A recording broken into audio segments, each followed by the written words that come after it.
Quando decidiu não ser mais executivo, depois de 25 anos de carreira e já com quase 50 anos, o administrador de empresas, Lélios Vieira, pensou até em ser sócio de um cemitério, não é isso? É isso mesmo. Mas aí conversa com um, conversa com outro, consulta, vai conhecer coisas e aí ele conheceu essa fazenda e decidiu, vou ser criador de gado. Por que criador de gado, você que é da cidade grande? Primeiro porque é muito gostoso. Pode ser. Segundo porque como atividade é uma atividade de baixo risco, baixo retorno, mas que permite lidar com ela a longo prazo. Ou seja, enquanto tiver cabeça funcionando, 70, 80, 90 anos de idade, é uma atividade. Agora, é uma atividade como qualquer outra, é uma empresa como qualquer outra. Não, nada muda, né? As vacas que estão aí são as máquinas, você tem que gerar o produto, você tem que fazer o produto, você tem que vender esse produto, é tudo a mesma coisa. Como assim a vaca é uma máquina? A vaca, aqui sendo uma fazenda de cria, a fazenda de cria, a função dela é gerar bezerro e bezerra. Tá. Então a vaca que ela tem a capacidade de fazer o quê? Gerar uma vez por ano, parir um bezerro. É isso que ela faz. Então ela é... Se não fizer? Se não fizer, é marreta nela. Vai pro corte? Vai pro corte. Vai pro corte. É uma máquina improdutiva. Né? Tem outras melhores. Então você tem que visar sempre qualidade e produtividade. Isso é a cabeça de um administrador de empresas, aliás, que você foi a vida toda. Agora, isso é o que torna qualquer atividade agropecuária hoje em dia bem-sucedida. Quem não pensar assim, quebra. Meu Deus. O sujeito que vai para isso, para fim de semana, ou ele ganha muito dinheiro na outra atividade, que está quebrado nessa e não sabe, ou quebra. Você nem sede montou aqui, né? É só despesa, vira lazer. Vem a família, você tem que ter o caseiro, tem que ter a piscina, vai cuidar da piscina, tem que ter o cavalo para passear. Isso aqui não é lazer, é trabalho. É a minha fábrica.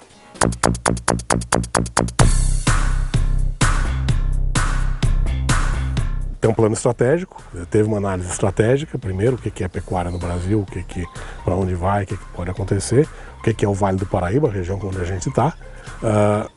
Existe mercado, existe possibilidade de ser bem sucedido aqui ou não, ou é melhor ir para o Pará. Né? Se fosse para o Pará, não estaria nessa atividade. Né? Lógico. Mas aqui sim, existe todas as condições para ir bem. Então, começando a mudar. E em cima disso, então, plano estratégico, então, como fazer, o que fazer. E aí saiu essa fazenda de cria, que na realidade, pouco depois, a fazenda de cria somente, ela é muito mais difícil de você conseguir um retorno adequado. Das atividades na pecuária de menor rentabilidade. Então eu fiz uma parceria com um amigo, ex-executivo, mesmo tipo de cabeça, e nós fizemos um projeto de semi-integração, para ter o ciclo completo sem ser repetitivo. Como é que se dá isso? Nós especializamos cada fazenda. Então uma fazenda aqui é uma fazenda de cria, tem outra fazenda de recria, tem uma outra unidade que é de acabamento para abate, e apesar de não ser uma sociedade, não termos propriedades cruzadas, a gente tem uma... É complicado falar, uma equalização de ativos. Equalização de ativos, não perde o jeito, né? Quer dizer, vocês para ter retornos similares. Tá, vocês têm atividades complementares. Exatamente. Ao invés de eu repetir aqui exatamente o que ele tem na outra, e ele repetir lá o que eu tenho aqui, e ser pouco produtivo. E esse planejamento é para quantos anos? Quer dizer, você pensou o quê? Até os meus 80 anos de idade, tem ano a ano. Você conseguiu? Pensar de agora até quando você tiver tem que 80 pensar. anos? A atividade pecuária é uma atividade de longo prazo. Se pensar que uma vaca, uma bezerra, nasce, fica mamando 7 meses, fica mais 1 ano e meio basicamente até ela estar em condições de ser enxertada. Fica numa gestação de 10 meses e fica mais 7 meses para desmamar o bezerro dela, você está falando 3, 4 anos. É verdade. Então, esse é um ciclo, o primeiro. Se você está falando em melhora de qualidade, melhora de rebanho, tal, aí a cada vez você põe um touro melhor, você só vai ver o resultado daqui a 2 anos. Né? E aos poucos você vai. Então é uma atividade lenta, de ciclo longo, e que tem que ser planejada, portanto, por vários ciclos. Quer dizer, o seu planejamento é do seu negócio em si e é o de vida, que você chega aos 80 anos. As planilhas se conversam.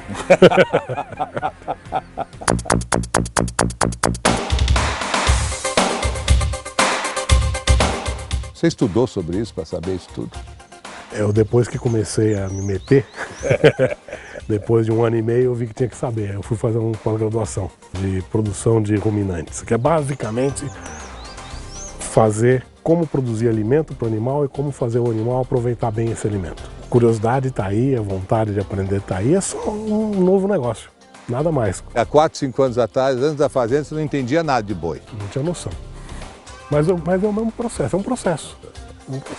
Como juntar isso com o que eu sei fazer, que eu sempre soube, que é gerenciar. Da mesma forma que eu saí de detergente e fui para iogurte, agora eu vim para vaca. Com uma pequena diferença, esse é seu, né? Esse é meu. Uma diferença capital. Muito importante, não tem nenhum chato me atazanando. Porque você disse também que um dos fatores que levou você a deixar a vida executiva é que você não queria ser obrigado a falar com gente chata, é isso, não? Sem dúvida nenhuma. Acontece muito, né? Obrigado, cliente, fornecedor. É aquela briga, né? Diária, né?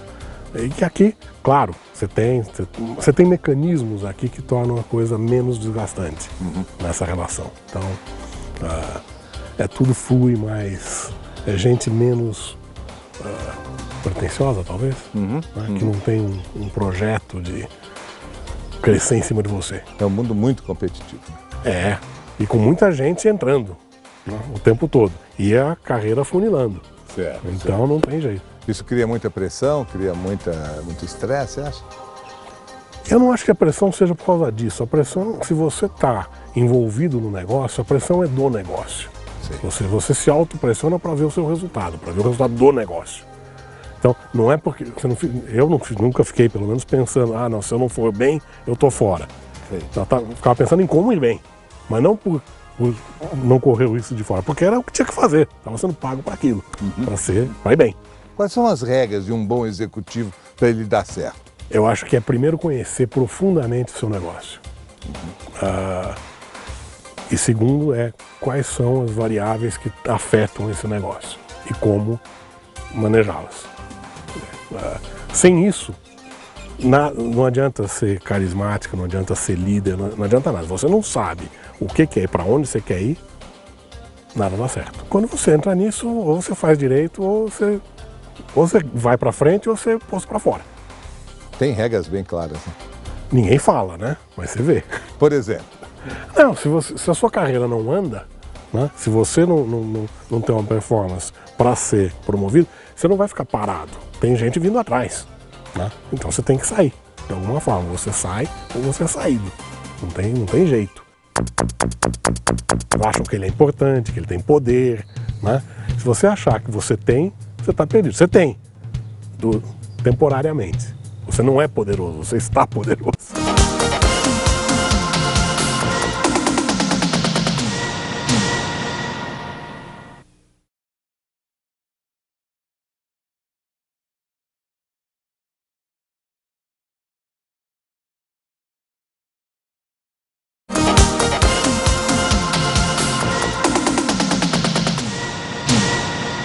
Foi muito difícil te acostumar com a vida no campo? Não, pelo contrário, muito fácil.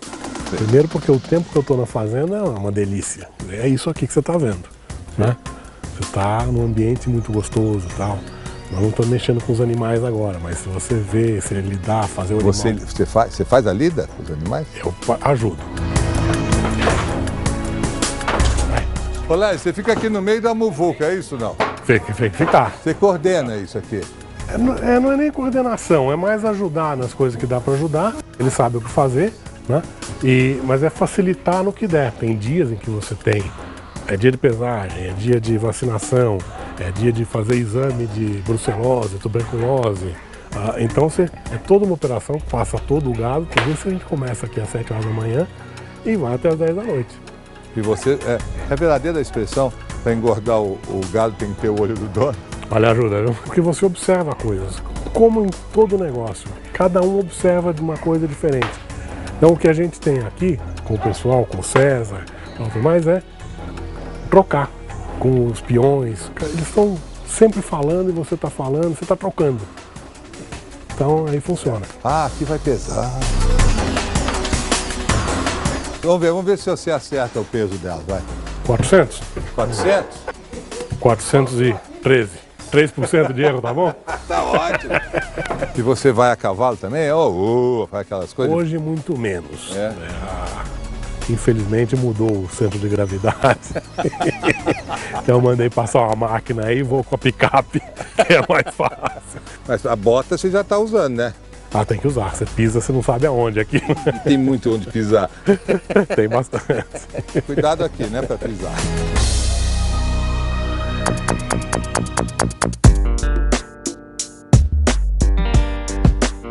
Tem todos os benefícios, né?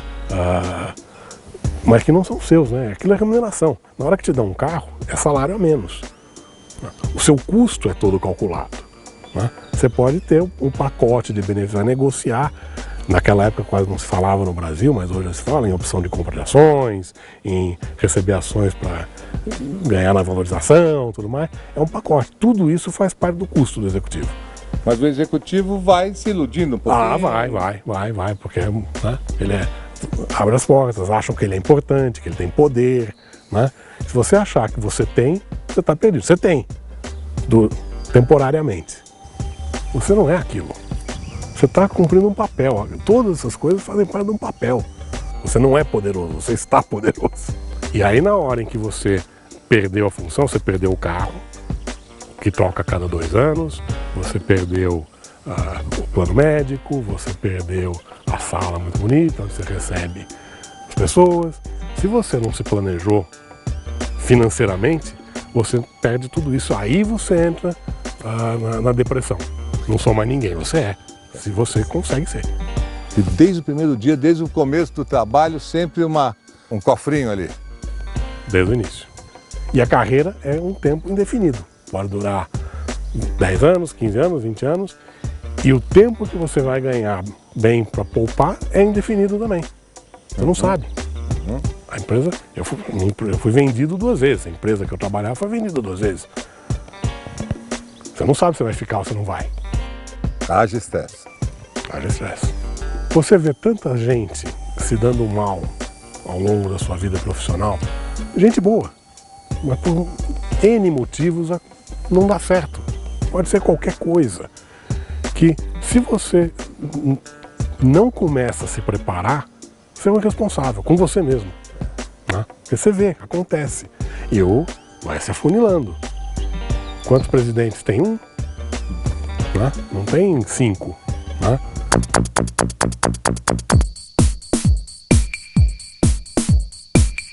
Primeiro, talvez hoje em dia tenha que trabalhar 14 horas. Eu sempre achei isso um absurdo. Né?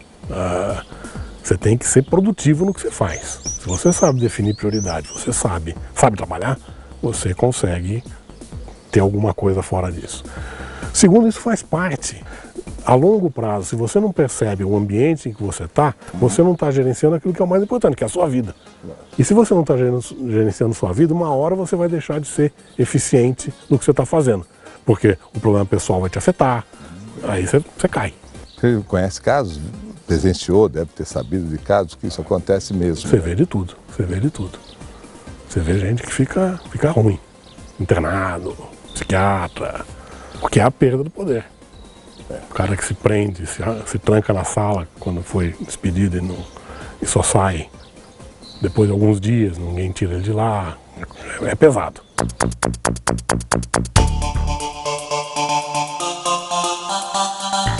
Aquilo que sempre se fala, né? Que você tem que se dar bem com todo mundo, em qualquer nível, cada vez é mais importante. Quando você não tem a posição de poder, você tem que fazer com que as pessoas reajam no sentido que você quer, somente com o seu convencimento, com a sua conversa. Numa empresa você pode até impor, né? Mas quando você não está numa empresa totalmente estruturada, ou todo mundo está com você, ou a coisa não anda. Depois que você deixou de ser executivo, quando você ligava para as empresas, as secretárias sempre perguntam, né? Não é assim? Lá eles da onde? O que você dizia? Agora, isso eu aprendi com um amigo meu, que eu comprei a fazenda aqui. Sei. Que ele tinha sido também executivo de grande empresa e tal, e tinha partido para o negócio dele antes. Ele falou, eu descobri a solução. Pergunta, da onde você fala? De Nova York, preciso falar urgente. Imediatamente a pessoa atende. Quando você saiu da vida executiva, a sua qualidade de vida melhorou, piorou, ficou na mesma? Você tinha guardado dinheiro, foi previdente? A qualidade de vida melhorou muito. Eu fui buscar o que fazer e aí você faz no seu ritmo. Você acorda às 3 da manhã e quer trabalhar, você trabalha, você pensa. Tal. Mas se você quiser dormir às 2 da tarde, você dorme também. E qual é o segredo para isso acontecer? Se dá a chance. E se dá a chance pensando que você pode querer essa chance lá atrás já. Se não se dá a chance, você não vai ter. Aí saiu do último emprego, perdeu o último emprego, que acontece para qualquer um, você entra em desespero. Eu conheço muita gente, o cara fica desesperado. Porque ele não pensou que ele poderia estar fora dessa vida. Que tem muita coisa boa. Cada vez que você recebe seu carro novo, cada vez que você é convidado para almoçar no fazano. Você não toca a vida que você tem, mesmo que você ganhasse muito mais como executivo de uma empresa? Não. Absolutamente não. Cada vez que eu vou a São Paulo, eu reafirmo que 2 horas no trânsito, tal, não vou. E a sua mulher? Ela trabalha aqui com você no negócio? Não, ela trabalha em São Paulo. Numa multinacional. E ela pensa em largar? Ela sabe que ela pode parar a hora que ela quiser. Certo. E que ela é muito bem-vinda em me ajudar a fazer as coisas aqui, porque fazer tudo sozinho é duro. Os seus filhos já são adultos, eles são executivos? Uma advogada e o outro executivo. Você deixou? Ele quis. No próximo bloco, o Lelis, que foi executivo na grande cidade, vai participar de um leilão de gado. Daqui a pouco.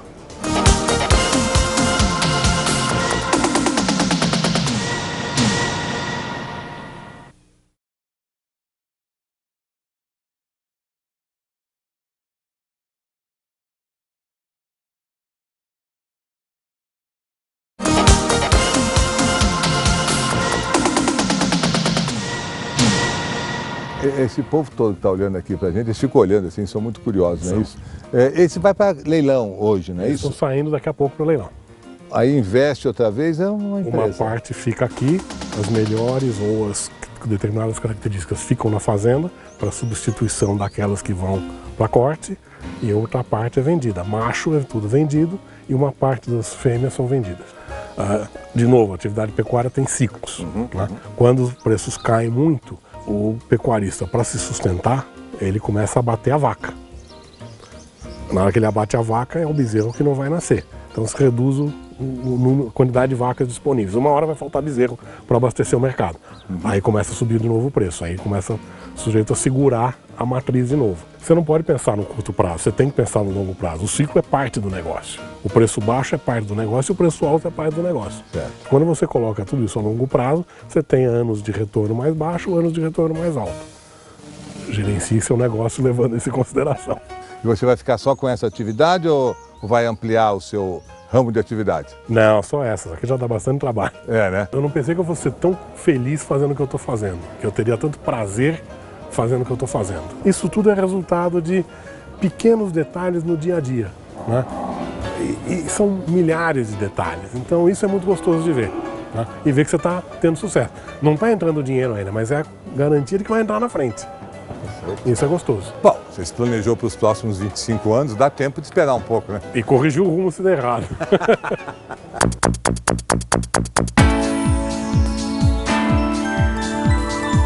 Quando a gente chega na sua fazenda, tem a placa lá, Fazenda São José da Vista Alegre, tem lá Sebrae, Embrapa e tal, por que isso? Isso é um projeto da Secretaria da Agricultura do Estado de São Paulo, um convênio com a Embrapa, de fomento, de difusão de conhecimento. Então, algumas fazendas são escolhidas como fazendas modelo, que tem alguns requisitos, tem um projeto, tem um plano, seguir esse plano e tudo mais. E essa fazenda serve para treinar técnicos e outros produtores rurais da região. Então, periodicamente, vem um Sérgio, que é o pesquisador da Embrapa, vem para cá, tem uma reunião com todos os técnicos agrícolas e tudo mais, e a gente a cada vez discute uma etapa do projeto. É bom para eles como treinamento, é bom para mim como uma consultoria. Quer dizer, é uma fazenda modelo, vamos dizer. É uma fazenda modelo para determinados aspectos, para essa difusão de conhecimento.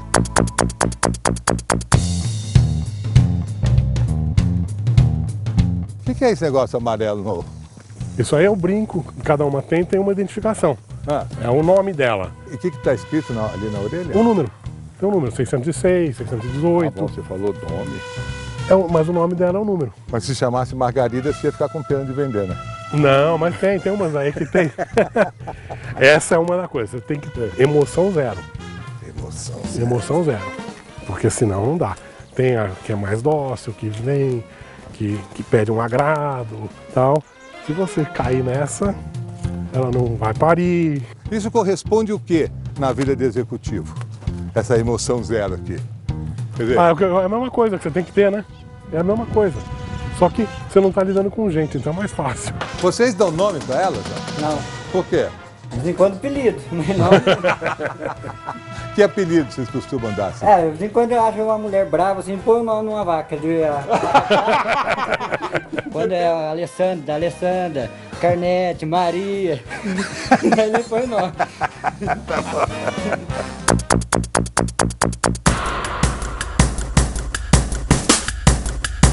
Aqui nós estamos agora separando, daquele lote de bezerras que estavam lá embaixo, nós estamos já separando os lotes que vão ser os lotes finais do leilão.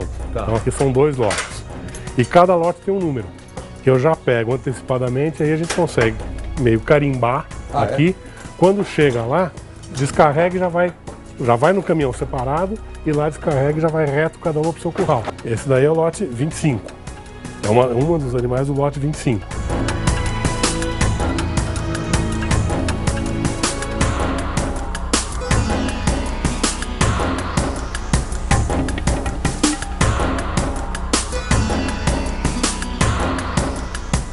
O Lelis a gente comprou agora no último leilão. Mas ele está interessado em alguns outros animais. A qualidade dos animais apresentados está muito boa. O que eu vou fazer é muito mais, se sair um preço ridículo, defender o meu animal. Ou seja, eu dou um lance como se eu estivesse comprando. Isso é normal. Na realidade eu não pretendo fazer, porque é animal comercial. Vale o que oferecem. Não é porque eu acho que vale mais que vale. Vale o que alguém está disposto a pagar. Não mais do que isso. Essa é a vantagem do leilão. Vamos assistir um pouco. Vamos lá. Como vai? Esse é o meu parceiro que eu te falei. Que foi executivo já? Foi executivo também. Executivo da onde? Da Unilever, da GC. Junto com você. Lote de número 10, senhores, vem por conta de Nelore Facão. 5 fêmeas registradas no LA, segunda geração. O lote da sequência é o lote de número 11, novinhas em pista.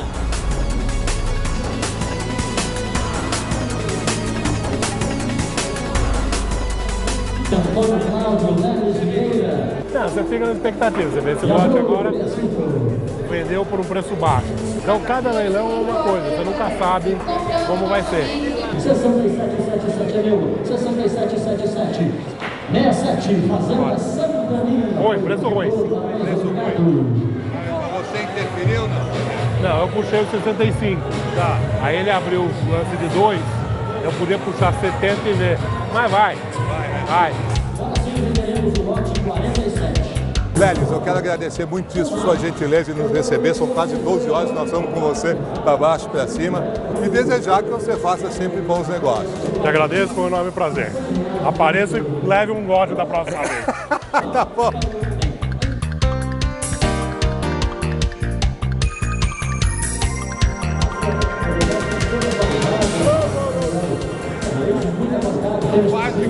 Quase você compra. Olha só a nossa equipe depois da gravação, ó. Uma pessoa que é acostumado com fazenda. A maquiadora tá de salto, é isso. Dá para se equilibrar bem, né?